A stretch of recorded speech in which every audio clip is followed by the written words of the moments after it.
नमस्कार विद्यार्थ्यांनो, आज आपण सायन्स अँड टेक्नॉलॉजी पेपर 1 इयत्ता 9वी च्या अभ्यासाला आपण सुरुवात करीत आहोत. सर्वप्रथम इयत्ता 8वीतून 9वीत आलेल्या सर्व विद्यार्थ्यांचे अभिनंदन. मी सौ जयश्री वाघ. तर आपण पहिल्या चॅप्टरला आता सुरुवात करूया. सायन्स अँड टेक्नॉलॉजी पार्ट 1 किंवा paper 1.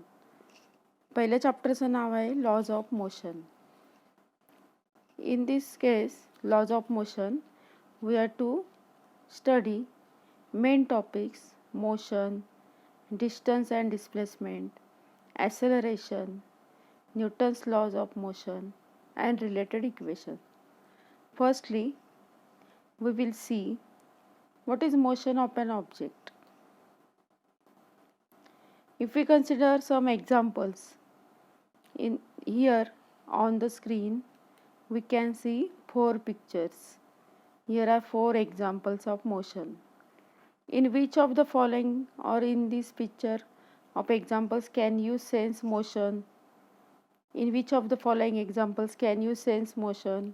How will you explain presence and absence of motion? If we consider the flight of a bird, पक्षाचं उडणं, जर आपण पाहिलं तर लगेच आपल्याला ऑब्झर्व केल्यावर लक्षात येतं ती मोशन आहे. पंखांची जी हालचाल आहे, moment of wings, that is motion. If you consider second example, a stationary train. Stationary train, stationary म्हणजे स्थिर असणारी, स्थिर उभी आहे एक ट्रेन, असं आपण एक्झाम्पल लक्षात घेऊया. स्टेशनरी ट्रेनमध्ये आपण मुवमेंट दिसणार नाही आपल्याला, जे आपण मोशन इथे आपल्याला बघू शकत नाही, ऑब्झर्व करू शकत नाही. Third example, leaves flying through air.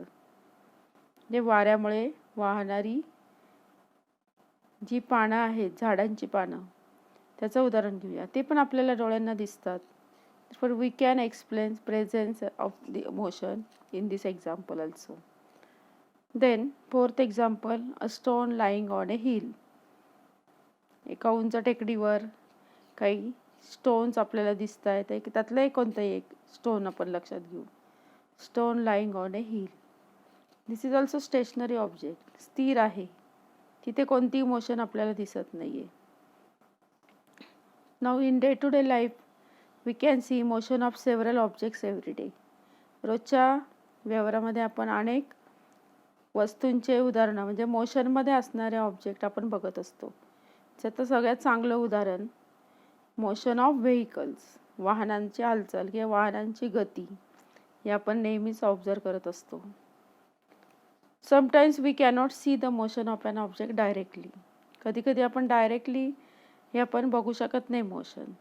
त्याचं एक्झाम्पल आपण लक्षात घेऊ शकतो. म्हणजे हवेचं उदाहरण, वारा वाहतोय वेगाने, पण वारा आपल्याला काही मोशनमध्ये आहे असं दिसत नाही, परंतु त्याच्यामुळे इतर ऑब्जेक्ट जे मोशनमध्ये ते आपण ऑब्झर्व करू शकतो.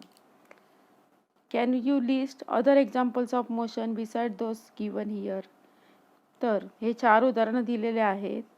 तर अजून तुम्ही 5 उदाहरणं असे मोशनमधले, रोजच्या डे टू डे लाईफमधले, रोजच्या व्यवहारातले असे 5 उदाहरणं तुम्ही लिहून काढायचे आहेत.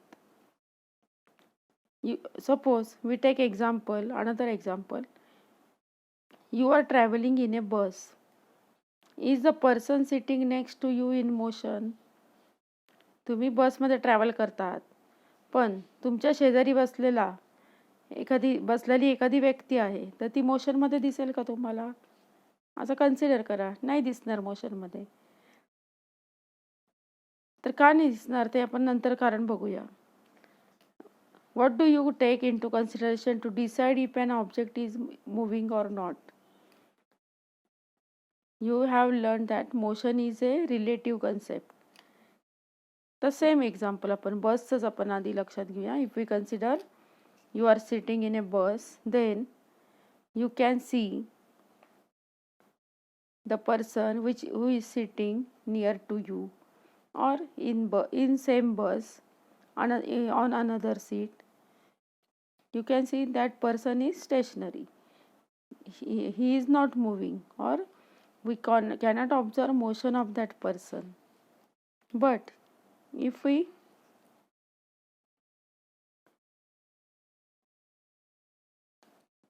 take another example, बसच आपण उदाहरण बघूया. and another observer we consider. Another observer is observing the bus outside the bus. तर इथे आपण या स्लाइडमध्ये बघूया की पलीकडे एक ऑब्झर्वर आहे, तो बस ऑब्झर्व करतोय. तर बसमध्ये असणाऱ्या दोन्ही व्यक्ती, समजा आपण त्यात आहोत आणि आपण दुसरी व्यक्ती जी कन्सिडर केली ती, त्या दोन्ही व्यक्ती आपल्याला कशा दिसणार आहे, बाहेरून ऑब्झर्व करणाऱ्याला वेगाने दिसणार आहे, कारण बस ही वेगाने चालली. परंतु बसच्या आतमध्ये बसण्याला आपल्याला दुसरी व्यक्ती किंवा दुसऱ्या व्यक्तीला आपण हे मोशनमध्ये दिसणार नाही. Therefore motion is a relative concept. म्हणजेच गती हे सापेक्ष संकल्पना आहे. सापेक्ष म्हणजे काय, म्हणजेच रिलेटिव्ह म्हणजे काय नक्की.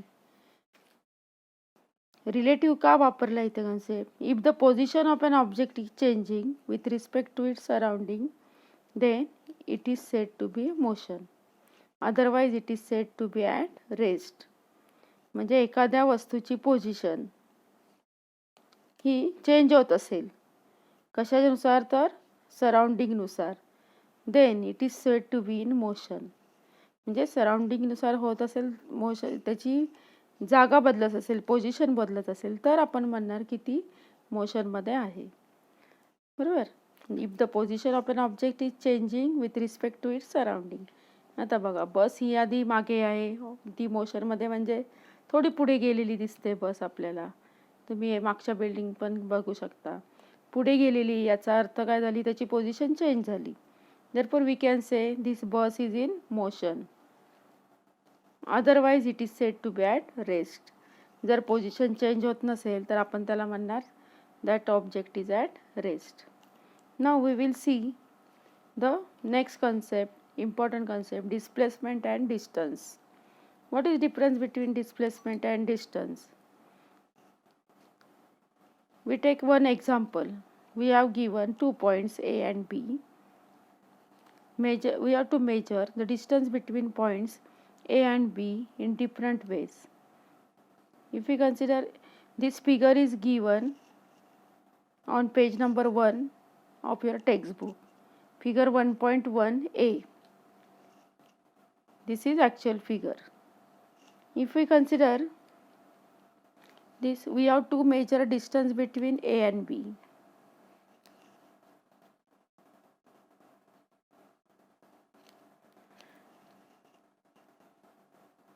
We have to measure distance between point A and B.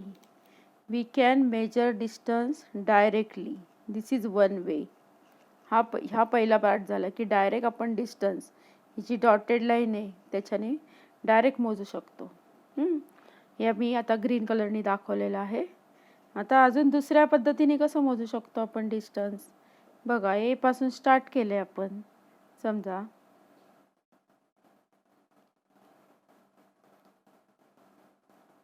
ए पासून बी पर्यंत, अशा पद्धतीने. या झाला दुसरा वे. अजून तिसरा पण वे आपण बघू शकतो.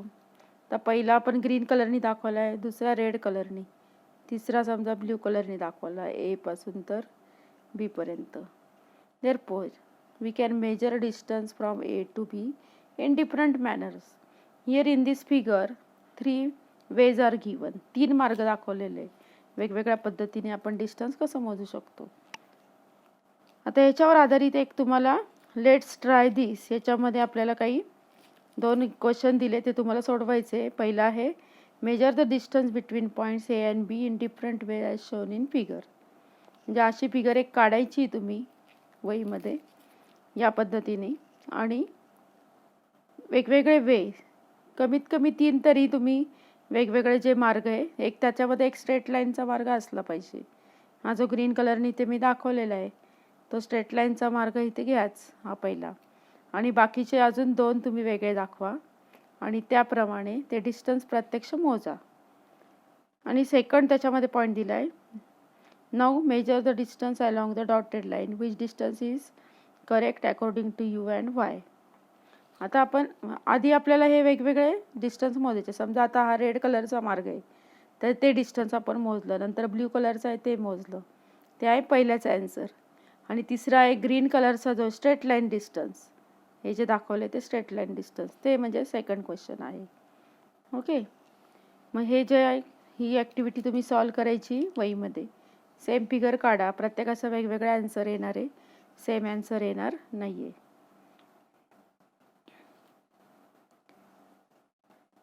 तर आज आपण यामधलं motion of an object, what is motion, motion is relative concept and you have to write also definition of motion. होमवर्कमध्ये मी दिलेले आहे काही पॉईंट्स, काही मी तोंडी सांगितलेत तुम्हाला, ते पूर्ण करा. टेक्स्टबुक जर अवेलेबल नसेल तर ebalbharti.in या वेबसाईटवरून टेक्स्टबुक जे आहे PDF ती डाउनलोड करून घ्या आणि अभ्यास थांबवू नका. अभ्यास सुरुवात करा आजपासून लगेच. तर होमवर्क आहे, we have to read page number 1 in textbook. Then let's try this first and second question you have to solve on the same page number 1. Okay, thank you.